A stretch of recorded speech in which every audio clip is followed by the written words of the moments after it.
So in this video we are going to be reviewing Guardians of the Galaxy 2, which is the sequel to the unexpectedly awesome Guardians of the Galaxy movie. You know, we've been waiting a long time for the second one and the third one, but you know, when it did come out, it was an awesome film. And you know, the first movie was, you know, an absolute joy from start to finish. It was just a movie that didn't really take itself too seriously, was introducing you to all these really hilarious, funny characters, and was just putting them in, you know, crazy, funny situations, and just, you know, like I said, just did not take itself too seriously.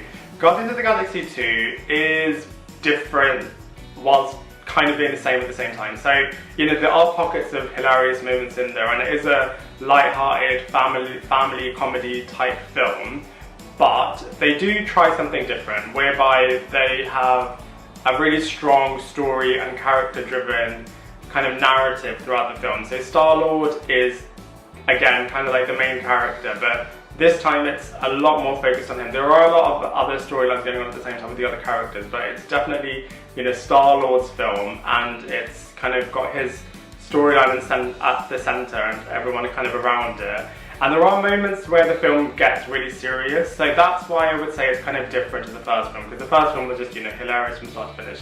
But with the sequel, I feel like they wanted to try something different, while still not being too dissimilar to the fabric of what the whole Guardians of the Galaxy, you know, franchise is all about. But, you know, there are serious moments, so it's not maybe as, you know, jokey from start to finish, but, you know, they purposely tried something different, and they've done a really, really good job of it. So let's talk about it section by section.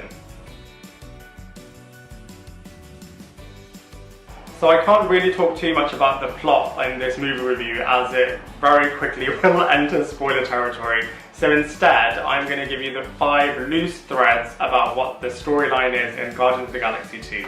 So the first one is that Rocket the Raccoon steals some batteries from an international sovereign race, and they are after them kind of as an act of revenge to kind of get their batteries back, and they recruit Yondu and his team to help them kind of retrieve the batteries. The second storyline is that Yondu's place within his kind of team / group, his leadership position, is being challenged by a character called Taserface.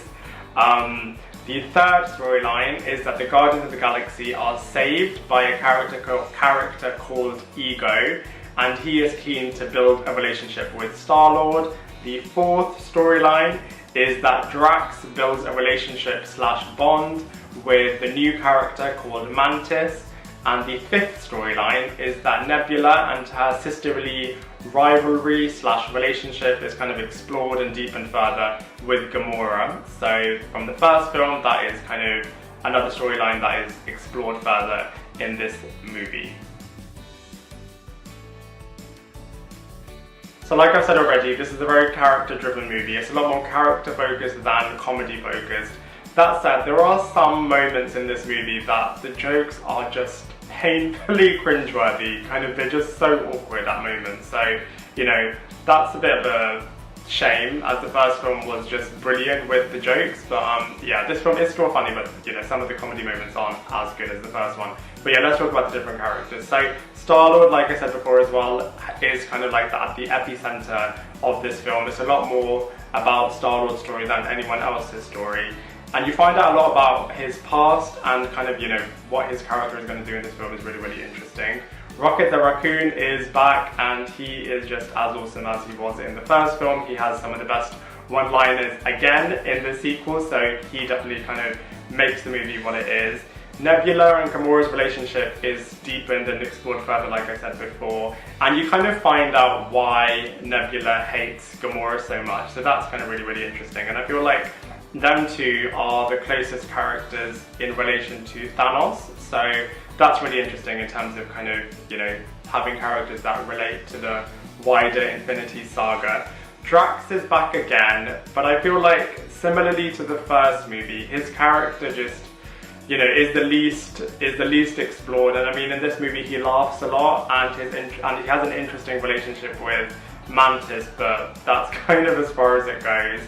Yondu is, you know, unexpectedly awesome in this film. Like Star-Lord, you find out a lot about his past, and his relationship with Rocket is brilliant. There's some hilarious, awesome scenes in there with Yondu, and I feel like he as a character, just really elevated compared to the first movie. So he is a real, you know, breath of fresh air and is really refreshing in this roster.